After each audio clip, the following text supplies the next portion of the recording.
Le romarin possède de nombreuses propriétés médicinales bénéfiques pour l'organisme.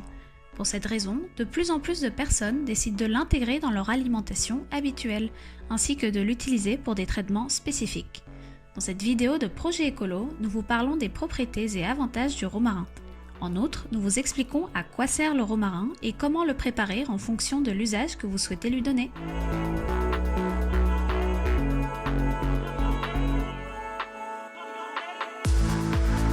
Propriétés du romarin. Les principes actifs du romarin sont huile essentielle de bornéole, camphre, pinène, camphène et cinéole, acide rosmarinique, flavonoïdes, tanins, acide ursolique, rosmanol. Grâce à ces principes actifs, le romarin possède des propriétés stimulantes, anti-inflammatoires, carminatives, antioxydantes, bactéricides, fongicides, antiseptiques, cicatrisantes et digestives, entre autres. À quoi sert le romarin ? En raison de ce grand nombre de propriétés, le romarin est utilisé pour améliorer de nombreux aspects de notre santé et de notre bien-être. Ses principales utilisations sont les suivantes. Il agit comme digestif grâce à ses propriétés carminatives, réduisant l'apparition de gaz et de flatulences lors de la digestion.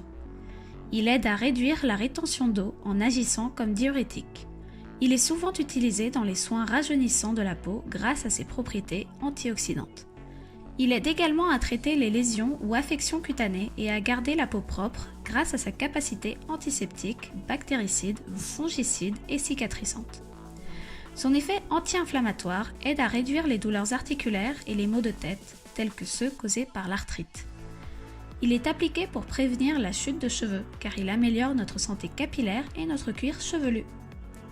Comment préparer une infusion de romarin ? Pour faire une infusion de romarin, procurez-vous simplement de feuilles de romarin séchées et d'eau. Puis, faites bouillir de l'eau.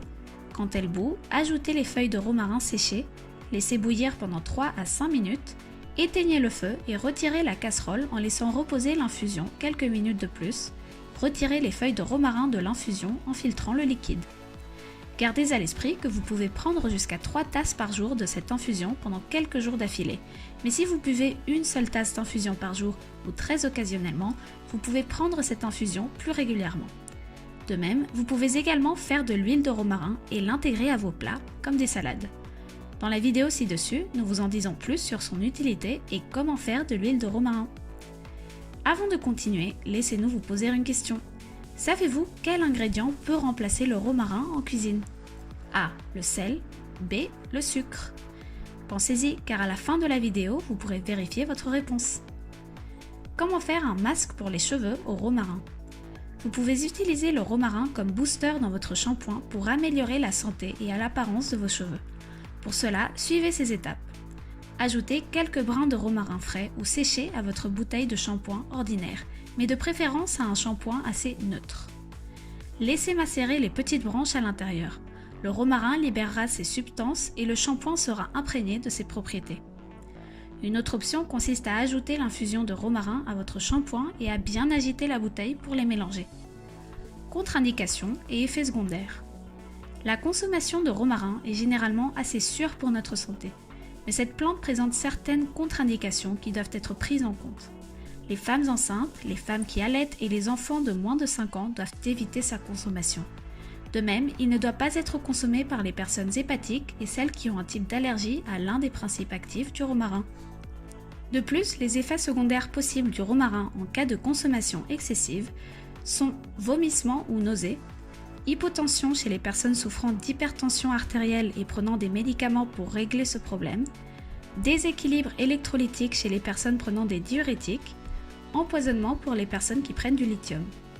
Maintenant que vous savez tout sur le romarin, nous vous encourageons à vous procurer d'une plante de romarin et à utiliser ses branches quand vous en avez besoin.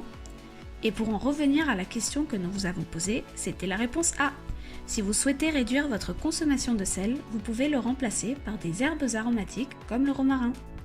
À bientôt sur Projet Écolo.